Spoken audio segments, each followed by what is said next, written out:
অবশ্যই এই মুহূর্তে আমাদের প্রত্যেকের নজর রয়েছে হাইকোর্টের রায় এবং সেই নিয়ে আলোচনা আমরা করছি। কিন্তু যাদের চাকরি গেল তারা কি ভাবছেন এই মুহূর্তে আমরা কবিতা বর্মন তার সঙ্গে সরাসরি যোগাযোগ করেছি, কারণ এই যে প্যানেল 2016 যে প্যানেল বাতিল রয়েছে তার মধ্যে কিন্তু তারও নাম রয়েছে। আপনাকে স্বাগত জানাচ্ছি TV9 বাংলায়। এই রায় শোনার পর অবশ্যই আমি জানি আপনার প্রতিক্রিয়া কি হতে পারে, এবার আপনারা কি করবেন?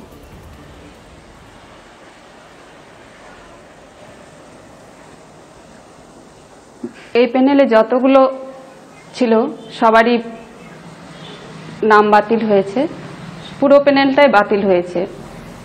কি ম্যারিড কি আনম্যারিড সকলেরই ম্যারিড ছিল এবং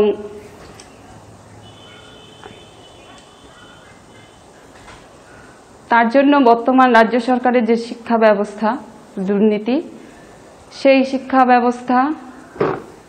ব্যবস্থার দুর্নীতির কবিতাদি, আপনি তো প্রাক্তন জেলা সভাধিপতি ছিলেন, সেক্ষেত্রে আপনি বলছেন যে এই গোটা ঘটনার জন্য দায়ী রাজ্য সরকার?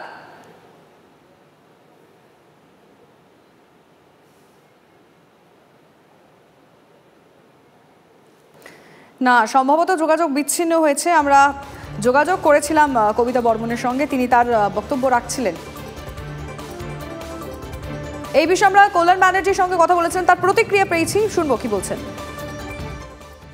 এই জাজমেন্ট ইজ কমপ্লিটলি ইরনিয়াস।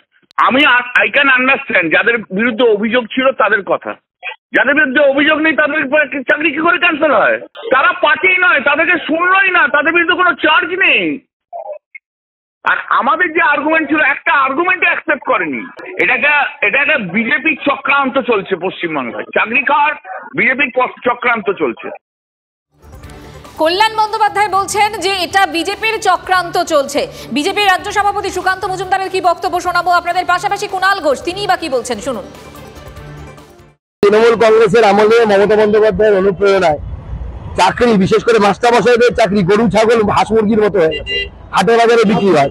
তার ফল আজকে এই পরিবারগুলোকে ভুগতে হচ্ছে। এই 23,000 পরিবার অথই জলে পড়ে গেল এবং 23,000-এরও বেশি। স্বাভাবিকভাবে মুখ্যমন্ত্রীকে দায় নিতে হবে। আমি মুখ্যমন্ত্রীর ইস্তফা দাবি করছি। অধিকার নেই, 23,000 লোকের চাকরি চলে গেল আর মুখ্যমন্ত্রী তার পদে বসে রাখবেন, এটা চলতে পারে না। মুখ্যমন্ত্রীর উচিত এখনই পদত্যাগ করা।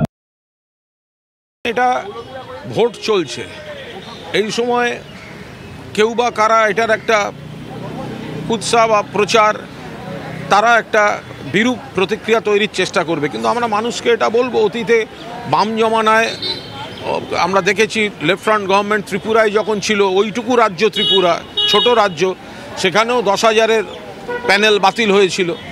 তো এখানে এখনও সুপ্রিম কোর্ট যাওয়ার দরজা খোলা আছে বলে আইনজীবীরা বলছেন, নিশ্চয়ই তারা সিদ্ধান্ত নেবেন তারপর। কিন্তু যারা যোগ্য, যারা উপযুক্ত, তাদেরকে চাকরি দেওয়ার যে দরজাটা সরকার খুলছিল, সেইটা বন্ধ করাটা কতটা ঠিক হলো বা সেটা অ্যাভয়েড করা যেত কিনা, আদালত কীভাবে করলেন ভোটের মুখে, এটা সেগুলো নিশ্চয়ই সকলে ভেবে দেখবেন। লিমা, এই মুহূর্তে একটু নিউজ রুমে যাওয়া যাক। আমাদের সিনিয়র কলিগ এবং সহকর্মী তন্ময় প্রামাণিক আমাদের সঙ্গে রয়েছেন। তন্ময়, আমরা কিছুক্ষণ আগে কুণাল ঘোষের বক্তব্য দর্শকদের শোনাচ্ছিলাম, তিনিও বললেন ভোটের মুখে সত্যি এই মুহূর্তে দাঁড়িয়ে যে দুর্নীতি হয়েছে, বড় দুর্নীতি হয়েছে এ রাজ্যে, নিয়োগ দুর্নীতি, সেই পুরো প্যানেল বাতিল করা হলো। এটা সত্যি কত বড় ধাক্কা শাসক দলের কাছে? দেখো, শাসক দলের কাছে ধাক্কা তো বটেই। আর দ্বিতীয় কথা যেটা হচ্ছে, তুমি যেটা বলে ভোটের মুখ বলে দুর্নীতি এগুলো তো ভোটের মুখে বলে কিছু হয় না, ভোটের পরে বা আগে বলে কিছু হয় না। কারণ এই নিয়োগ দুর্নীতি নিয়ে 21 সাল থেকে বলা চলে প্রকাশ্যে বড়সড় মামলা হয়। সেই মামলার বিভিন্ন বিষয় নিয়ে আলোচনা সমালোচনা শুরু হয়। বিষয়টা নিয়ে রাজ্য কোর্ট, সুপ্রিম কোর্টে যায়। সুপ্রিম কোর্ট এখানে স্পেশাল বেঞ্চ তৈরি করে, সেখানে সেই স্পেশাল বেঞ্চে বলা হয় যে এখানে সমস্ত মামলা শুনে সময়সীমা তারা নির্দিষ্ট করে দেন সুপ্রিম কোর্ট থেকে, যে সেই সময়সীমার মধ্যে এখানে রায় দিতে হবে যে কি পেলেন তারা, কি পেলেন না। সেই জায়গা থেকে দাঁড়িয়ে কিন্তু আজকে এই রায় বেরিয়েছে বা এই নির্দেশ বেরিয়েছে বা এই অবজারভেশন পর্যবেক্ষণ তুমি যাই বলো না কেন, সেটা এখন বলা চলে যে ঘটনাচক্রে সেটা ভোটের মধ্যেই হয়ে গেছে। প্রথম পর্যায়ের ভোট শেষ হয়েছে, প্রথম দফার ভোট শেষ হয়েছে, তারপরেই বড়সড় ধাক্কা তো বলি। যে দুর্নীতি নিয়ে গোটা রাজ্য উথাল পাতাল ছিল, যে শিক্ষাক্ষেত্রে মেরুদণ্ড ভেঙে দেওয়া হচ্ছে এমন অভিযোগ ছিল বিরোধীদের, এমন অভিযোগ ছিল চাকরি প্রার্থীদের। দীর্ঘদিন ধরে বছরের পর বছর ধর্নায় বসে রয়েছেন, তারা হাতে মেরিট লিস্ট নিয়ে রয়েছেন, সেখান থেকে তারা বারে বারে আঙুল দিয়ে দেখাচ্ছেন যে আমি এত নম্বরে রয়েছি, অথচ আমার থেকে কয়েকশো মাইল দূরে রয়েছে যার নাম, সে এখন বহাল তবিয়তে চাকরি করছে।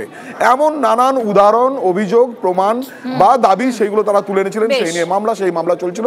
ফলে ইলেকশনের সময় প্রথম দফার নির্বাচন, এখনো 6টা দফা বাকি রয়েছে এই রাজ্যে, অবশ্যই বড়সড় ধাক্কা শাসক দলের দিকে, কারণ শাসক দলকে এর খেসারত দিতে হবে। ইতিমধ্যেই ট্রেনে, বাসে, ট্রামে, রাস্তাঘাটে। আপাতত ধন্যবাদ তোমাকে। এই নিয়ে আলোচনা চলতে থাকবে। অবশ্যই রাজনৈতিক মহলে কে কি মনে করছেন আমরা জানার চেষ্টা করব তাদের কাছে।